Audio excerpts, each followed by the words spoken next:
सब हम दुनियादारी। तो स्वागत है गुड सभी का। आफ्टरनून प्रज्ञा दीदी। नमस्कार। यस, स्वागत है आज के सेशन में, आध्यात्मिक यात्रा में। श्वेता साहिब जी, नमस्ते दीदी। नमस्कार। नमस्कार। एक सुंदर से आध्यात्मिक यात्रा की तरफ हम चलेंगे और जानेंगे इनसे, श्वेता जी से, कि कैसे इस तरफ आई, ध्यान की तरफ आई, या पहले क्या क्या करती थी, क्या इनका रास्ता रहा, कौन कौन सी सीढ़ियां पार करते हुए यहाँ पर आई। तो स्वागत है आपका श्वेता जी। आप दीदी नमस्ते। सभी मास्टर को मेरा कोटि कोटि आत्मवंदन। तो आप मैं बताएं आज अपनी जी Yes. आज मैं आप लोगों के सामने अपनी ध्यान की, आध्यात्मिक की जीवन यात्रा को आप लोगों के सामने शेयर कर रही हूँ। काफी सौभाग्य की बात है कि ये चीज मुझे बोलने का मौका मिल रहा है, और मैं प्रज्ञा दी को भी थैंक्स बोलती हूँ दिल से कि हमें ये मौका दे रही हैं। तो कहते हैं ना कि अक्सर अकेलेपन से वही गुजरता है जो जिंदगी की नई तलाश में रहता है। तो मेरी भी ऐसी ही तलाश थी मेरी जिंदगी की, कि अकेलेपन से तो मैं गुजर रही थी, लेकिन तलाश अच्छी थी, खोज अच्छी थी।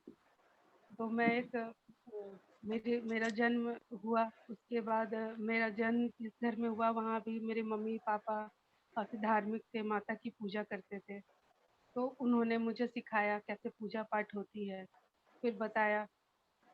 इसके बाद ऐसे ऐसे करके हमारी पढ़ाई में, लेकिन एक चीज़ था कि मैं काफ़ी शाही नेचर की थी, किसी से बातें वगैरह नहीं करती थी ज़्यादा, अपने आप में रमी रहती थी, चुप रहती थी। और ऐसे करके मेरी पढ़ाई लिखाई हुई, इसके बाद मेरी शादी हुई। शादी हुई तो जिस घर में मेरी शादी हुई वहाँ भी लोग काफ़ी धार्मिक थे, पूजा पाठ वो लोग। तो ये मुझे देख के अच्छा लगा कि जिस घर से मैं आई वैसे शादी के बाद भी मेरा ससुराल भी वैसा ही मिला। तो उन लोग बाबा की भी पूजा करते थे, साईं बाबा की। हम लोग भंडारे वगैरह करते थे काफ़ी, बाबा का जाके मंदिरों में भी भंडारे करते थे, घर में भी हमारे होते थे, माता का भी जागरण होता था। तो ऐसे करके, लेकिन उतना पर भी कहे तो मेरी खोज अधूरी लगती थी, कि क्योंकि मैं शांत थी, मुझे मेरी नज़रों में चाहे मुझे कुछ की तलाश थी, कि इतना तो हम पूजा पाठ करते हैं, हमारे वहाँ काफ़ी रुद्राभिषेक भी होता था, सब कुछ होता, सारे पूजा पाठ होते थे, कोई ऐसी चीज़ नहीं थी जिसका कोई मतलब नहीं होता था। काफ़ी धार्मिक लोग थे। और लेकिन उस तलाश में मुझे खोज थी मेरी बाकी की, अभी मुझे और चाहिए, इतना से मेरी तृप्ति नहीं हो रही है। मेरी शादी एयरफोर्स में मेरे हस्बैंड के उस समय हुई थी, वो एज ए फ्लाइट गनर। अभी वहाँ पे उनके साथ में गई, तो वो मेरे नेचर से, वो जब मुझसे मिले तो काफ़ी ये हुआ कि मुझसे बातें, क्योंकि फौजी लोग तो दूसरों की नेचर को काफ़ी अच्छे से पहचान जाते हैं। तो ये मेरे वॉल्यूम बढ़ाइए अपनी, सॉरी श्वेता जी, वॉल्यूम थोड़ी सी बढ़ा लीजिए। हाँ, मतलब ओके। आवाज थोड़ी सी। तो ये मेरे नेचर को, अभी ठीक है मैम? हाँ, अब ठीक है, थोड़ा सा बढ़ा लेंगे तो अच्छा होगा। हाँ, बढ़ा ली। तो ये मेरे नेचर को जाने, और फिर लेकिन ये मुझे लगता है कि जैसे कि कोई होता है ना, कि एक पेड़ होता है, पेड़ में पानी तो पड़ता है, लेकिन उसमें क्या किस चीज़ की ज़रूरत होती है उसको बढ़ने के लिए? उसको कोड़ने की ज़रूरत है। जब उसको हम मिट्टी को ऊपर नीचे करते हैं, तब उसमें हवा जाता है और पेड़ काफ़ी जल्दी से ग्रो करता है। सिर्फ पानी डालने से नहीं होता, सन की ऊर्जा जाने से नहीं होता है। तो वही काम मेरे हस्बैंड ने मेरे लाइफ में किया। मैं पेड़ थी, मेरे ऊपर बारिश हो रही थी, लेकिन उस चीज़ को मैं पहचान नहीं रही थी कि मेरे ऊपर किस चीज़ की बारिश हो रही। वो बोले तुम अपने आप में ढूंढो, क्योंकि मुझे पढ़ाई से काफ़ी लगाव है, और मैं हमेशा कोई भी किसी भी तरह की बुक में उठा के पढ़ती रहती थी। तो वो बोले कि तुम्हारे में ये कला बहुत अच्छी है, तुम अपने आप को ढूंढो, तुम अपने आप को आगे लेके जाओ। मुझे लगता था मुझे किस चीज़ के लिए ढूंढने के लिए कह रहे हैं, मुझे समझ, क्योंकि मेरे हस्बैंड एयरफोर्स में थे, तो काफ़ी स्टिक, उनको देखने में, मतलब उनकी बातें सुन के मैं काफ़ी प्रभावित होती थी, कि भाई कैसे इतनी अच्छी-अच्छी बातें कर लेते हैं, कैसे सब कुछ हैंडल कर, वो भी फ्लाइट गनर, कभी इधर जाना, कभी उधर जाना। इनके साथ मैं बहुत जगह घूमी-फिरी और काफ़ी लोगों से मिली। तो लेकिन जो इनमें वो जो नेचर था ना, वो चीज़ को, किसी भी चीज़ को आगे बढ़ाने का, वो मुझे बहुत अच्छा लगता है, वही मुझे आकर्षित किया कि अपने आप को कैसे आगे बढ़ाना है। वो कला है तो उसको निकालो। तो इसके लिए तो मैं ऑलवेज इनका धन्यवाद करती हूँ कि ये मेरा काफ़ी सपोर्ट की, ये चीज़ मुझे जाने, इतने लोगों से मिली जो मुझे वो उजागर मेरे अंदर जो जागृति थी उसको उजागर नहीं कर पाए। लेकिन मेरे हस्बैंड इस चीज़ को मेरे अंदर पहचाने और मुझे ऑलवेज बोलते तुम्हारे अंदर बहुत कला है, उसको आगे निखारो निखारो। उन्होंने काफ़ी मोटिवेट किया, अच्छी-अच्छी बातें बोलते थे और अच्छी-अच्छी चीज़ों बुक्स भी लाके मुझे देते थे क्योंकि मुझे बुक्स से लगाव था पढ़ने से, तो वो लाके मुझे देते थे। तो वो चीज़ किया। फिर हमारे अंदर में एयरफोर्स में ही रेकी का आया था, रेकी सिखाने वाले एक मास्टर आए थे। तो मैंने 2 साल वहाँ पे रेकी की भी प्रैक्टिस की, सीखा और सीखा तो बहुत अच्छा तो लगा, लेकिन उतना करने के बाद भी 2 इयर्स करने के बाद भी मेरी तलाश अभी बची हुई थी। मुझे कुछ खोज थी कि मुझे और कुछ चाहिए, इतना से कुछ कोई नहीं है हाँ, मेरा, कोई और मुझे रास्ता और ढूँढ रही थी आप, हाँ, कुछ और मुझे ही और ढूँढ रही रास्ता थी। चाहिए था। तो ध्यान तक कैसे हाँ, पहुँची? ध्यान तक जाने का एक मेरे लाइफ में एक और आया, अच्छा, तो जो बोलते हैं ना कि एक वो कार्ड्स आते हैं ऑरा क्लीनिंग करने का, वो सिस्टिक होता है। मेरी सिस्टर इन लॉ काफ़ी मतलब हेल्पफुल रही इसमें, हमें प्राणा ये हीलिंग, सब चीज़ हाँ, प्राणा प्राणा हीलिंग। तो वो जो भी चीज़ सीखती थी ना, तो हम लोगों को अपनी छोटी बहन के जैसा सब कुछ सिखाती थी, कि जो हुँ, कि उनके लाइफ में आता था। तो वो चीज़ हमें वो उन्होंने सिखाया प्राणा हीलिंग का, फिर हमें कार्ड भी ला के दिया कि कैसे हम क्षमा माँगते हैं, कैसे किसी को माफ़ करते हैं, तो वो चीज़ भी हम करते थे। तो काफ़ी वो भी अच्छा लगा हमें, लेकिन इतना करने पे भी लगता था कि अभी कुछ खोज बची हुई है, अभी बची हुई है, अभी कुछ और चाहिए लाइफ में और चाहिए। तो जी, ऐसे करके उन्होंने ध्यान के लिए राधिका मैम का हमें लिंक भेजा, क्योंकि वो जो भी हमारे अध्यात्म से जुड़ा होता था ना, तो हमें वो चीज़ हमें वो भेजते रहती थी। तो बोली तुम लोग ज्वाइन करो, इससे तुम लोग का अच्छा लगेगा। तो 21 दिन का उनका कोर्स था, तो हमने किया, तो हमें बहुत अच्छा लगा। जो चीज़ के हम तो ध्यान करते थे, पूजा पाठ करते थे, तो जाके माँ के सामने चाहे बाबा के सामने बैठ जाते थे, ठीक है। बट हमें ये नहीं पता था कि हम ध्यान में जो सीख रहे, राधिका मैम ने जो हमें सिखाया कि अपनी सांसों पे ही ध्यान देना है। आनापानसति ध्यान हमें सिखाया, अपनी आती हुई श्वास और जाती। जब मैंने इसको अपने अभ्यास में लेकर आई फर्स्ट टाइम, क्योंकि ध्यान तो हम करते हैं, भगवान जिस भगवान को मानते हैं, चाहे जिनकी पूजा करते हैं, उनके सामने हम जाकर बैठ जाते हैं, मन बहुत प्रफुल्लित होता है, लगता है कि इस आनंद को छोड़ के हम कहीं ना जाए। लेकिन उसके बाद भी अभी खोज, क्योंकि मैं शुरू से ही हर चीज में तलाशती थी कि वो कैसे आया और क्या आया, क्यों आया, उसके और आगे मुझे जाना है। तो यही तलाश जो थी ना, मुझे आगे लेके गई।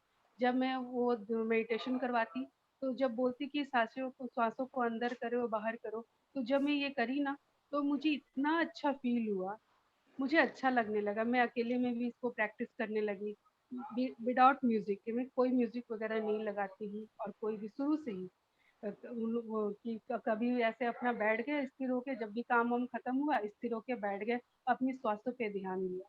जो हमें ये मेडिटेशन में सिखाया, जो कि श्वासों के द्वारा ही हमें अंदर आने का, जो हम अंदर चीज ढूंढ रहे थे वो हमें मिला। तो ध्यान से मुझे काफी अनुभव हुए, जो इसके द्वारा मैं जब ध्यान में जैसे जैसे डूबते गई, जैसे जैसे अपने आप को महसूस करते गई, तो मुझे एक अनुभव हुआ, मुझे 2 जन्म का अपने अनुभव हुआ कि मेरा मेरा जन्म कैसे हुआ और मैं कैसे यहाँ पे आई। तो हुँ, पहला जन्म मैंने देखा कि एक दिव्य वो है, जगह है, जहाँ काफ़ी फूल हैं, पत्ती हैं, पहाड़ों के बीच में है।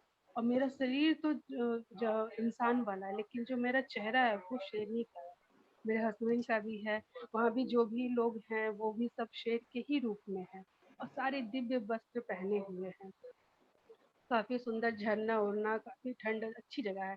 तो वहाँ पे आया, मेरे हस्बैंड मेरे पास, वहाँ के वो राजा थे और मैं वहाँ की रानी थी।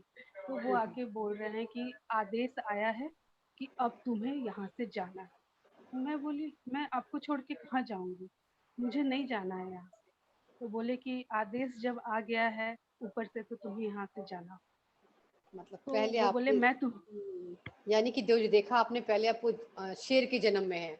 जैसे कहते भी हाँ, हैं ना कि हमारा पहला जन्म तो चट्टानों में होता है, खनिज में होता है, फिर पेड़-पौधों में, फिर पशुओं में आता है। तो आप मतलब यस, उस वाले शेर के रूप में देखा अपने आप को, अब आप हाँ, मानव अपने शरीर आप में आ रहे हैं।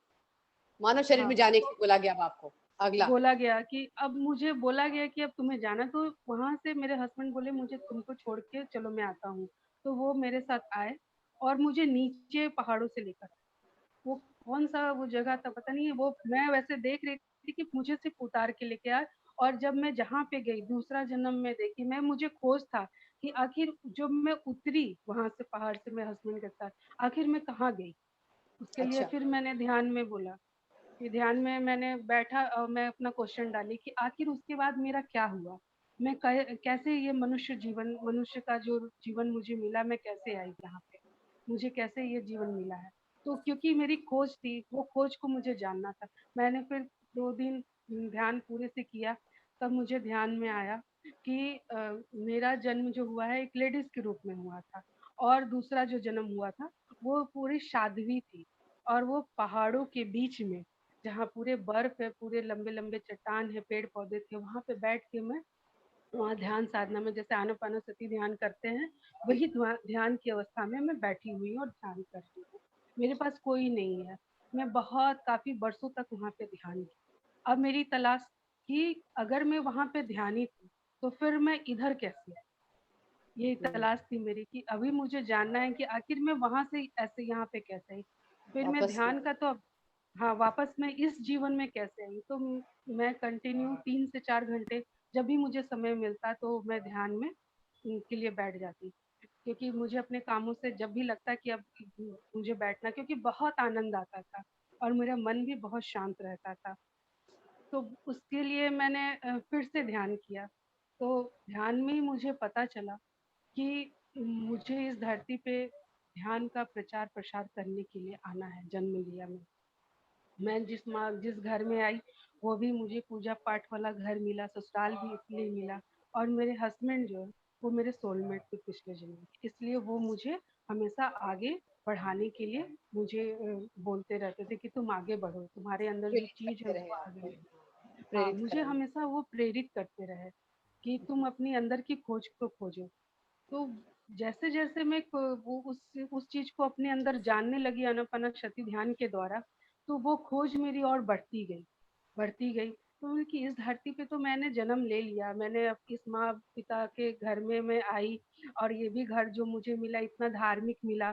मेरी शादी भी हुई, इतने अच्छे धार्मिक परिवार में हुई। मैं सब कुछ मेरे लाइफ में ऐसे घटते गया स्टेप बाय स्टेप कि पूजा-पाठ से जुड़ते गई। उसके बाद भी मेरी तलाश बची हुई है।